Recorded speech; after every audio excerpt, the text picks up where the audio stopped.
So I'm currently filming this video on August 13th, and the reason why I'm doing it, you're not watching it until September, but Spring Breakers is fresh on my mind. I wanted to go ahead and talk about it so that way I'm not just reaching for things to say. And yeah, I could be dead now. Yeah, the Spring Breakers could be my last video ever. I'm just kidding, that's a joke, obviously.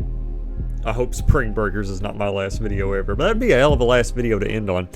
So who knows? This backdrop could look different. This mic thing could look different. I could look different. I don't know. So not to alarm you, you're watching Past Dylan.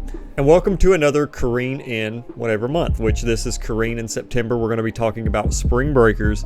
And right off the bat, I feel like, and I don't know if this is the case, because you have Spring Breakers, you have The Beach Bum, and then you have Argo Drift. I'm pretty sure that's how you say it.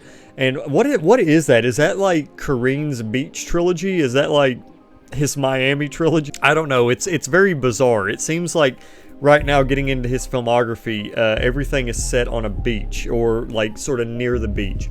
But Spring Breakers, I think, is Harmony Korine's most commercial film to date. I think it's also his most successful film.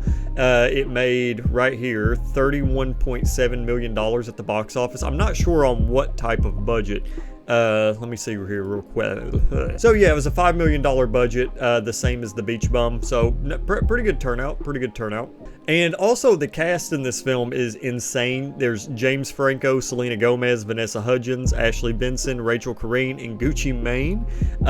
Yeah, this has definitely, like, if you had a childhood, this is the film to watch. Like, you should definitely watch this film if you had a childhood, for sure. And I'm gonna go ahead and say just right off the bat, well, I think it would first help if we talked about what this film was actually about. So let's go ahead and do it. College students Candy, Faith, Britt, and Colty are short on cash they need for spring break. So they rob a diner and head down to Florida. However, the police soon break up the party and arrest them. The curvaceous quartet are unexpectedly bailed out by a drug dealer and inspiring rap artist named Alan, James Franco. Soon after, 3 of the 4 gals decide to join Alan in a life of crime. Cool. That's it's interesting, and the film is just so much fun. Spring Break. My wife and I laid on the couch, and I had the Blu-ray in, and on the main menu screen it was just James Franco going Spring Break, and it's so catchy. Like, I could see how that would be memeable, which I think it is, because I was looking up stuff about this film on Reddit and people were just like Spring Break. But oddly enough, this film has a lot of heart to it, and eventually when I was watching it, it's one of those, I like films that do this, where at one point in the film, I was wondering when James Franco was even going to become a part of it, because I'd seen him in it. He was singing to a crowd of people on the beach, but then I didn't see him. And I was wondering, I was like, okay, when is this man going to pop up? Because he's on the fucking cover of the film. He's on the poster. He's on the Blu-ray cover. He's in the trailer. Like, where is this man at? And finally, he comes in at the most crucial part, I think, not only for the audience, but also for the girls in the film. Because when the girls in the film find themselves in a very interesting predicament, James Franco is there to basically bail them out, to help them out. And it sort of shifts from their story to James Franco's story. And James Franco, as Alan, he plays this very, you could almost say he's kind of cunning, he's manipulative, he's very likable, but at the same time he's not likable, and he's just one of those rare characters that when you see them on the screen, he's basically giving you ranges of emotion that you just don't usually feel for characters. Like, usually you'll see a character and you'll be like, I like this guy, I hate this guy, this dude's okay, I don't trust him, this dude's funny. And somehow James Franco is just all of the above in it. He is such an enigma in this film, where I just loved seeing his presence. Like, he definitely, in my opinion, he makes the film. I think that his character is probably the most important character in the film, arguably.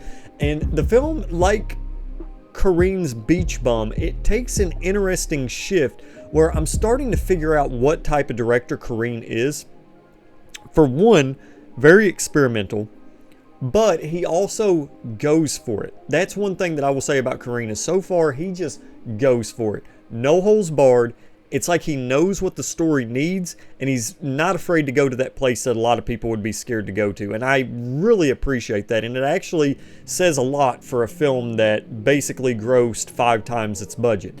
Because this film is very, very unique, especially in the last, I would say, 20 minutes. It does things, and it just goes for it. It swings for the fences, and I loved it. I'm not going to spoil anything whatsoever. But what this film also does is it does what The Beach Bum did, which I can't really say it done what The Beach Bum did, because The Beach Bum technically came out 5 years after this. Like, there was a 5-year gap between Korine's films.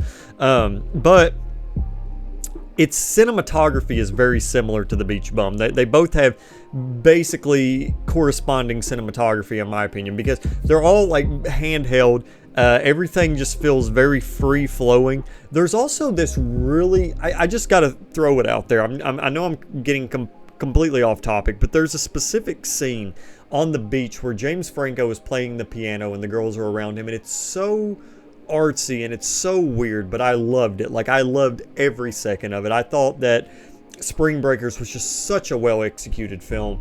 I didn't like it better than The Beach Bum, but I did really enjoy it. Like, so far, I don't like to leave ratings on Letterboxd. I kind of do, just so I can, you know, not seem like I heart or just not rate anything, I guess, if that makes sense. But I ended up giving Beach Bum 5 stars, and I gave Spring Breakers 4.5. So, like, I am by far a huge fan of Korine. Like, I'm definitely enjoying his filmography. Like, I'm having a blast. But I think the thing about Spring Breakers which I feel weird even saying the thing about it that didn't hit like The Beach Bum, because it definitely still did hit. I mean, you know, I still loved it.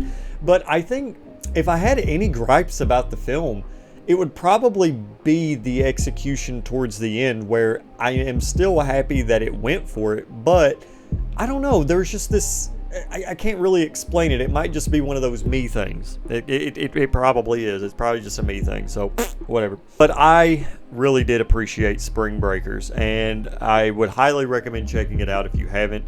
I feel like Spring Breakers and Beach Bum are basically just great double features, because I did watch them both in the same day. Like, after I got done with Beach Bum, I was like, oh fuck yeah, I gotta watch Spring Breakers. I gotta see what's going on here, and I'm glad that I did. I had a good time with it. I think you will too.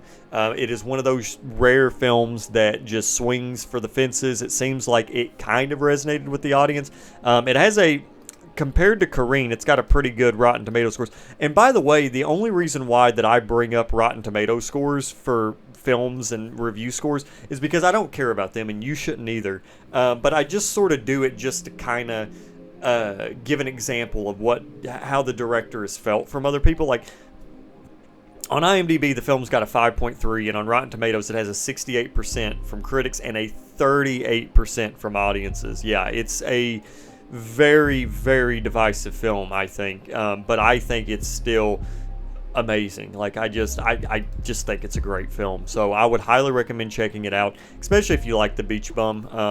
I can't really speak for his other films, but I will be able to get there soon, so just give me some time. But anyway, guys, I hope you enjoyed this video. If you did, leave a thumbs up and maybe subscribe. If you guys want to check out my link tree, you definitely can. Down in the description below, you can check out my filmography. You can also log in on Letterboxd. It would mean the world to me. I'm always trying to meet new filmmakers. But anyway, guys, take it easy, and I'll see you guys next time.